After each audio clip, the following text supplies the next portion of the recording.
ಮೆಕ್ಸಿಕೋದ drug ದೊರೆ L ಮೆಂಚೋ ಹತ್ಯೆ ಮಾಡಲಾಗಿದೆ. ಆತನ ಹೆಸರು ನೆಮೆಸಿಯೋ ಒಸೆಗುರ. ಒಂದು ಕಾಲದಲ್ಲಿ ಸ್ವತಃ ಪೊಲೀಸ್ ಅಧಿಕಾರಿಯಾಗಿದ್ದ. ಮೆಕ್ಸಿಕೋದಿಂದ ಯುಎಸ್ಗೆ ಮಾದಕ ವಸ್ತು ಕಳ್ಳ ಸಾಗಣೆಯಲ್ಲಿ ಆತ ತೊಡಗಿದ್ದ. ವಿಶ್ವದ ಮೋಸ್ಟ್ ವಾಂಟೆಡ್ ಡ್ರಗ್ ಲಾರ್ಡ್ಗಳಲ್ಲಿ ಒಬ್ಬನಾಗಿದ್ದ ಅವನ ತಲೆಗೆ ಯುಎಸ್ 125 ಕೋಟಿ ಬಹುಮಾನವನ್ನು ಘೋಷಣೆ ಮಾಡಿತ್ತು. ಎಲ್ ಮೆಂಚೋ ಇದನ್ನೆಲ್ಲ ಒಬ್ಬನೇ ಮಾಡ್ತಾ ಇರಲಿಲ್ಲ.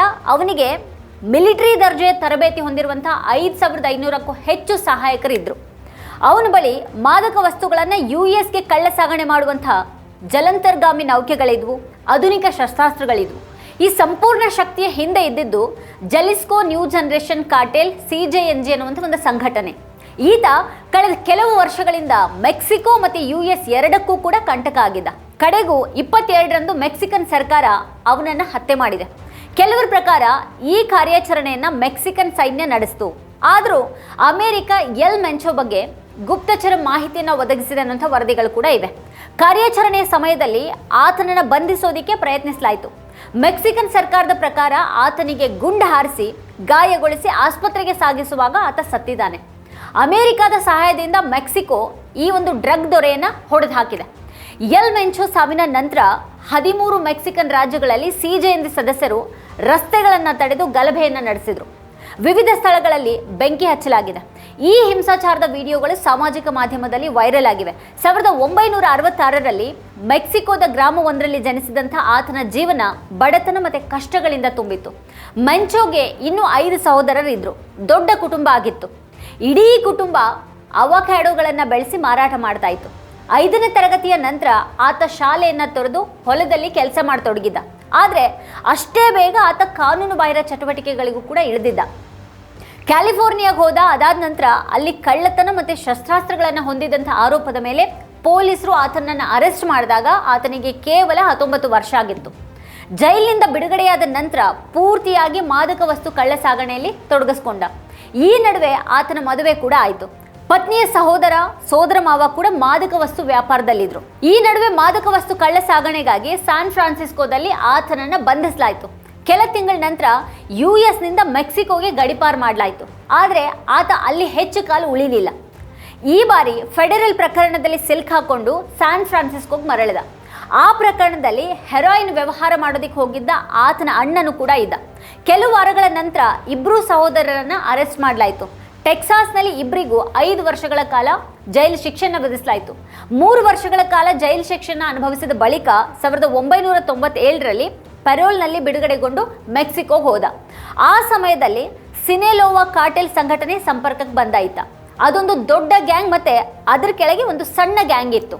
ಮೆಂಚೋ ಸಿನೆಲೋವಾ ಕಾರ್ಟೆಲ್ನ ಶ್ರೇಣಿಯಲ್ಲಿ ಮೇಲೇರಿದ. ಕೆಲ ವರ್ಷಗಳ ನಂತರ ಕಾರ್ಟೆಲ್ ನಾಯಕರನ್ನ ಬಂಧಿಸೋದಕ್ಕೆ ಪ್ರಾರಂಭ ಮಾಡಿದಾಗ ಮೆಂಚೋ ತನ್ನನ್ನ ಮುಂದಿನ ನಾಯಕ ಅಂತ ಅಂದ್ಕೊಂಡ. ತನ್ನದೇ ಗ್ಯಾಂಗ್ ಅನ್ನ ರಚಿಸಿಕೊಂಡು ತನ್ನ ಹಿಂದಿನ ಸಹಚರರ ವಿರುದ್ಧನೇ ಆತ ನಿಂತ್ಕೊಂಡ. ಮೆಂಚೋ ಗ್ಯಾಂಗ್ ರಚನೆಯ ನಂತರ ಮೆಕ್ಸಿಕೋದ ಬೀದಿಗಳಲ್ಲಿ ಬಹಳಷ್ಟು ರಕ್ತಪಾತ ಮತ್ತೆ ಕೊಲೆಗಳು ನಡೆದೋದ್ವು. ಆ ಹೊತ್ತಿನಲ್ಲಿ ಅಂದರೆ 2009ರಲ್ಲಿ CJNG ಸ್ಥಾಪನೆಯಾಯಿತು. ಇದು ಕೋಕೇನ್, ಮೆಥಾಫೆಂಟಮೈನ್ ಮತ್ತೆ ಫಂಟನಿಲನ್ನು ಅಮೆರಿಕಕ್ಕೆ ಕಳ್ಳ ಸಾಗಣೆ ಮಾಡುವಂಥ ಸಂಘಟನೆಯಾಗಿದೆ. ಮೆಥಾಫೆಂಟಮೈನ್ ಔಷಧ ಕೋಕೇನ್ ಅಥವಾ ಹೆರಾಯಿನ್ಗಿಂತನೂ ಹೆಚ್ಚು ಲಾಭದಾಯಕ. ಯಾಕಂತಂದ್ರೆ ಇದನ್ನು ಉತ್ಪಾದಿಸೋದಕ್ಕೆ ಹೆಚ್ಚಿನ ಶ್ರಮ ಅಗತ್ಯ ಇಲ್ಲ.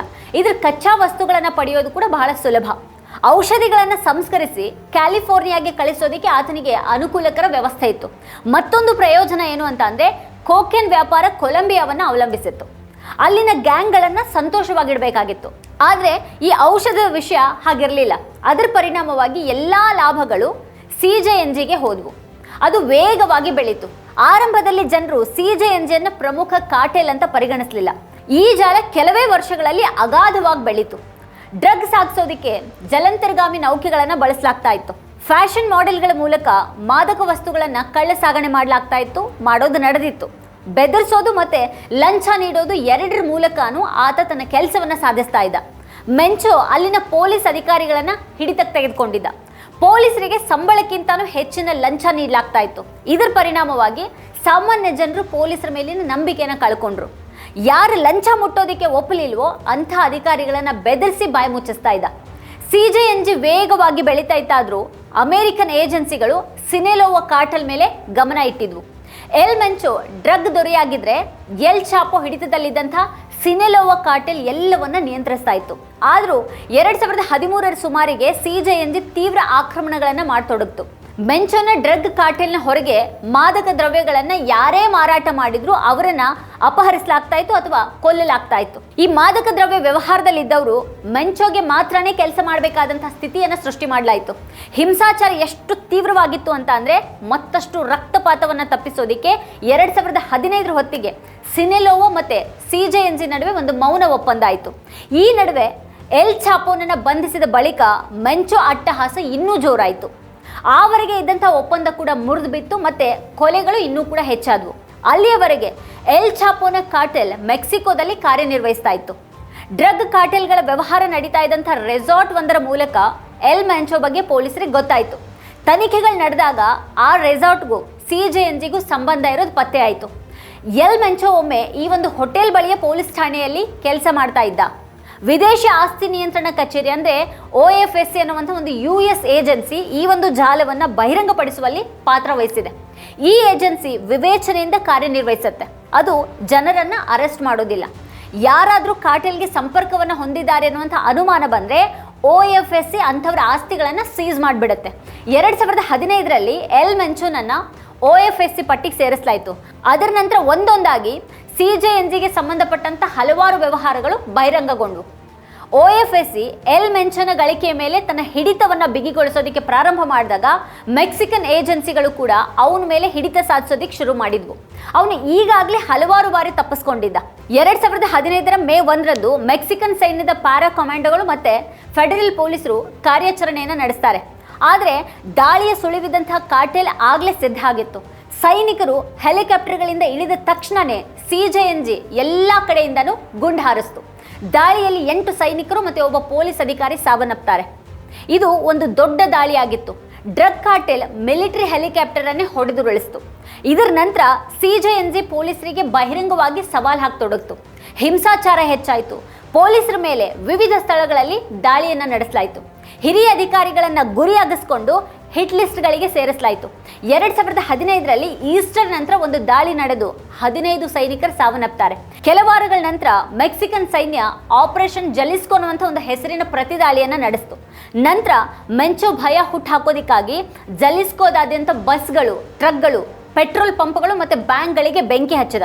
ಪರಿಸ್ಥಿತಿ ಎಷ್ಟು ಹದಗೆಟ್ಟಿತ್ತು ಅಂತ ಅಂದರೆ US ರಾಯಭಾರ ಕಚೇರಿ ತನ್ನ ನಾಗರಿಕರಿಗೆ ಮನೆಯೊಳಗಿರುವಂತೆ ಎಚ್ಚರಿಕೆಯನ್ನು ನೀಡಬೇಕಾಯಿತು. ಪರಿಸ್ಥಿತಿಯನ್ನು ನಿಯಂತ್ರಿಸೋದಕ್ಕೆ ಸರ್ಕಾರ ಸೈನಿಕರನ್ನು ಕಳಿಸಬೇಕಾಯಿತು. ಮೆಂಚೋ ಎಷ್ಟು ಹಿಂಸಾತ್ಮಕ ಪ್ರವೃತ್ತಿಯವನಾಗಿದ್ದ ಅಂತ ಅಂದರೆ US ಆತನನ್ನ ISIS ಮಟ್ಟದ ಅಪರಾಧಿ ಅಂತ ಗುರುತಿಸಿತ್ತು. ಮೆಂಚೋ ಕೇವಲ ವದಂತಿಗಳ ಆಧಾರದ ಮೇಲೆ ಇಡೀ ಕುಟುಂಬಗಳನ್ನು ಅಳಿಸಿ ಹಾಕ್ತಾ ಇದ್ದ. ಉದ್ಯಮದಲ್ಲಿ ಅವನು ಯಾರನ್ನೂ ನಂಬ್ತಾ ಇರಲಿಲ್ಲ. ಹೆಣ್ಣು ಹೆಂಡದಂಥ ಯಾವುದೇ ದೌರ್ಬಲ್ಯಗಳಿಂದ ಆತ ದೂರ ಇದ್ದ.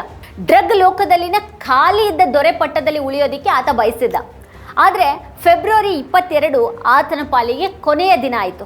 ಮೆಕ್ಸಿಕನ್ ಸೈನ್ಯ ಅವನ ಅಡಗುತಾಣಕ್ಕೆ ನುಗ್ಗಿ ಆತನನ್ನು ಕೊಂದಿತು. ಮೆಕ್ಸಿಕನ್ ಸರ್ಕಾರಕ್ಕೆ ಇದು ಪ್ರಮುಖ ವಿಜಯ ಆಗಿದೆ. ಅಮೆರಿಕನ್ ಗುಪ್ತಚರ ಇಲಾಖೆಯು ಈ ಕಾರ್ಯಾಚರಣೆಯಲ್ಲಿ ಸಹಾಯ ಮಾಡಿದೆ.